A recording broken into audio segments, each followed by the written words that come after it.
Joining us now, great to welcome a woman who's written a really fascinating book. Actually, it's the third volume about Eleanor Roosevelt. That's what it's called, Eleanor Roosevelt, Volume 3, The War Years and After, between 1939 and 1962. We're joined today by Blanche Wiesen Cook from, I believe, up in New York City today. Tell us about the book a little bit. And Blanche, good to talk with you. How are you? Good to talk to you, Doug. How are you? I'm doing great. You're up in New York, right? Great. Right, up in New York, it's about Florida temperature of 70 degrees or something. Yeah, it's my former hometown. It's always good to talk to New Yorkers. Great. Well, it's a fascinating woman that you've written about. I guess she's probably the most well-known of all the first ladies we've had, maybe the most important as well. So, and to take 3 volumes to write about her life, she's had a lot of things to write about, I guess, right? Well, she did. She really was prescient and visionary, and she never stopped growing and changing. And she made these important connections we need to reconsider and move on today. We won't have peace until we have economic security. And everybody needed free, public, quality, excellent education. Everybody needs health care. There should be health care for all, housing for all, security and jobs for all, and then we will have civil rights, human rights, dignity for all. That was her vision and her legacy. And, hey, do we need that today? Oh, yeah. In a sense, she was ahead of her time, right? I mean, I don't remember reading about any of the First Lady that was outspoken at all before her. Right. She was ahead of her time. She had a syndicated column by day from 1936 until, a week before she died. She wrote that daily column syndicated across the country. She was called the First Lady of Radio, and she really understood that we need movements. So that she went trooping for democracy from the 1920s on, door to door, block by block, community by community, to make our wants and our needs known. And for me, over these many years of writing about her, I'm struck by what forged her vision, which was her own family. She wanted to help people in want, in need, in trouble, people just like her own mother and father. Her father was an alcoholic who died at the age of 34. And Eleanor was 10 when he died. And you have to pause and say, how much do you have to drink to die at the age of 34? Right. And what did that mean? So everywhere Eleanor Roosevelt went, she asked people, tell me, what do you want? What do you need? And she went community by community all over the world with that question and fought to make things better for all people. In a sense, FDR was a great communicator because he did all those fireside chats, but in a sense, she was probably as good or better as a communicator. Would you think that's well, people thought that? She was really also a great communicator, and the good news about their marriage is while it was a difficult marriage and a bumpety marriage, they trusted each other, they honored each other. He never attempted to silence her. She was his conscience and his guide. And over time, she always believed that they shared a vision for the future, even though he was the politician. She trusted in his timing. He had to get along with a Dixiecrat Congress so that on issues of race and rescue, which are the themes of Volume 3, he wanted to go slowly or he didn't want to move at all. And she really helped galvanize the civil rights movement with the great civil rights leaders of the South at a time when to be an integrationist was to be called a communist.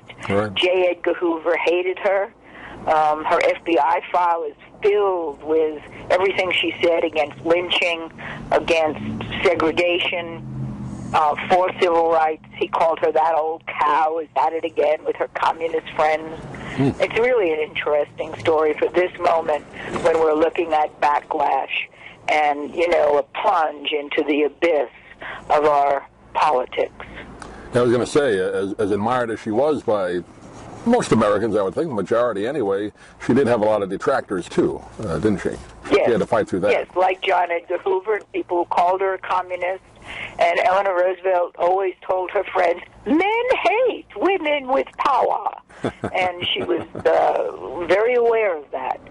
so that, what's happening to Hillary right now, I mean, they're going after her emails. Eleanor Roosevelt's phones were tapped, and her hotel rooms were bugged by John Edgar Hoover, J. Edgar Hoover, as he's known. This is not new. Did she ever, did you get, when you're writing about her and doing the research on her, did you get an impression of, obviously a very strong woman, but did this ever get her down where she said, I can't do this anymore? Obviously she kept going. No, she just kept going. Yeah. She was very often depressed, and she would fight what she called her Griselda moods. But very often her Griselda moods were caused by the people closest to her in her life, and it was working with the people in the public domain that really heartened her. One of her great friends said that Eleanor Roosevelt's primary love was the people, which is an interesting. Yeah. I was going to say, after FDR died in 45, you would normally think, like most first ladies, they'd kind of be low-key after that, but she continued to speak, didn't she? Well, she became, very active at the United Nations. Truman appointed her to the first UN delegation, and she is responsible for the Universal Declaration of Human Rights. Not that she wrote it, but she really negotiated its passage. And the Universal Declaration of Human Rights is this beacon of hope for the entire planet. The U.S. has not even today not yet ratified the Economic and Social Rights Covenant. But Eleanor Roosevelt said we need civil and political rights as well as economic and social rights. You can't talk human rights to people who are hungry. And so that's her legacy. It beams before us, and we need to organize, as she always said, organize, door to door, block by block, go trooping for democracy. That was her vision. That's her legacy. Do you think, or was she ever thinking about actually running for office after her husband died? Was that ever given serious No, she never wanted to. She wanted to be free. And she thought if she ran for office, she'd be hobbled, as he was, by the political needs of the moment. And she always said, I would rather be chloroformed than run for office. She was asked to run for senator, for governor of New York, and Claire Booth Luce wanted to propose her and start a movement to get her nominated vice president or president.